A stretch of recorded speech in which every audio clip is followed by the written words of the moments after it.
Assalamualaikum warahmatullahi wabarakatuh. Perkenalkan, nama saya Dian Harmalia Andesta dengan NPM 22411067 dari kelas manajemen 22C.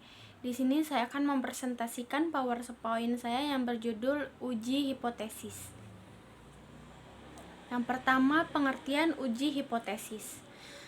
Ujian hipotesis adalah metode statistik yang digunakan untuk mengambil kesimpulan tentang populasi berdasarkan sampel data yang dikumpulkan. Dengan menguji hipotesis, kita dapat menentukan apakah perbedaan yang kita amati antara sampel adalah nyata atau hanya hasil dari kesalahan acak. Yang selanjutnya yaitu elemen uji hipotesis dibagi menjadi 5. Yang pertama, merumuskan hipotesis nol dan hipotesis alternatif. Yang kedua, memilih uji statistik yang sesuai. Yang ketiga, menentukan taraf signifikasi. Yang keempat, melakukan perhitungan. Yang kelima, mengambil keputusan atau kesimpulan. Selanjutnya, uji hipotesis konsep dasar. Uji hipotesis melibatkan dua hipotesis, hipotesis nol dan hipotesis alternatif. Hipotesis nol menyatakan bahwa tidak ada perbedaan atau hubungan yang signifikan di antara variabel yang diuji. Sedangkan hipotesis alternatif menyatakan bahwa ada perbedaan atau hubungan yang signifikan. Selanjutnya, dua tipe hipotesis. Hipotesis nol atau HO yaitu hipotesis menyatakan tidak adanya hubungan antara dua variabel atau lebih, atau tidak adanya perbedaan antara dua kelompok atau lebih. Selanjutnya, hipotesis alternatif atau H1 yaitu hipotesis yang menyatakan adanya hubungan antara dua variabel atau lebih, atau adanya perbedaan antara dua kelompok atau lebih. Jenis-jenis hipotesis. Jenis hipotesis dibagi menjadi 4, yaitu yang pertama, hipotesis digunakan ketika variabel yang diuji dianggap berdistribusi normal dan memenuhi persyaratan statistik. Yang kedua, hipotesis non-parametrik digunakan ketika asumsi normalitas tidak terpenuhi atau data berskala nominal atau ordinal.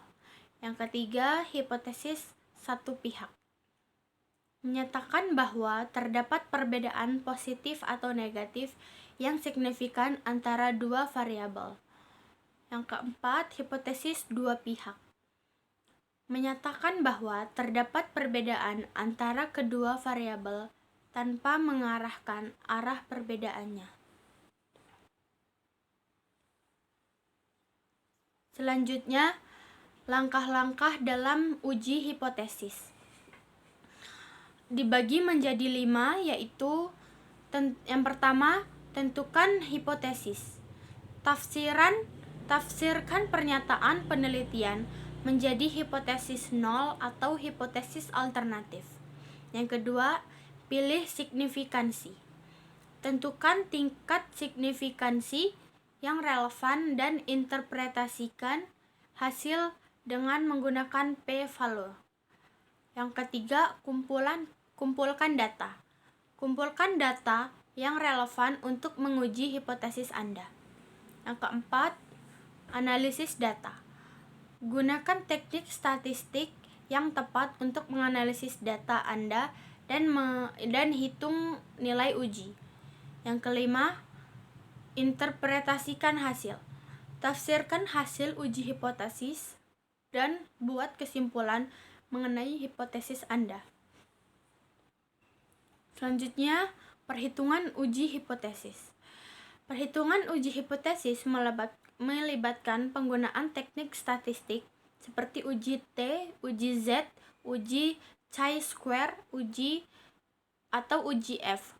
Anda perlu menghitung statistik uji berdasarkan data yang Anda kumpulkan dan menginterpretasikan hasilnya untuk mengambil kesimpulan. Selanjutnya, rumus hipotesis.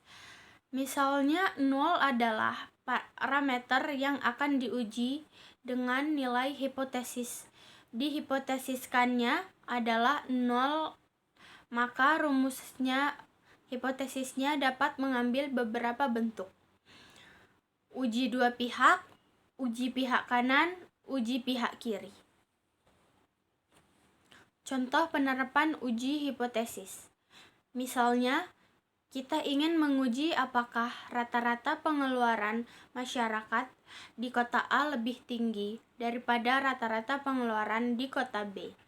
Dengan mengumpulkan data pengeluaran dari kota, kita dapat menggunakan uji T untuk menguji apakah perbedaan tersebut signifikan secara statistik. Selanjutnya, pentingnya uji hipotesis. Uji hipotesis merupakan metode yang penting dalam penelitian karena memberikan dukungan ilmiah yang kuat untuk mengambil kesimpulan berdasarkan data.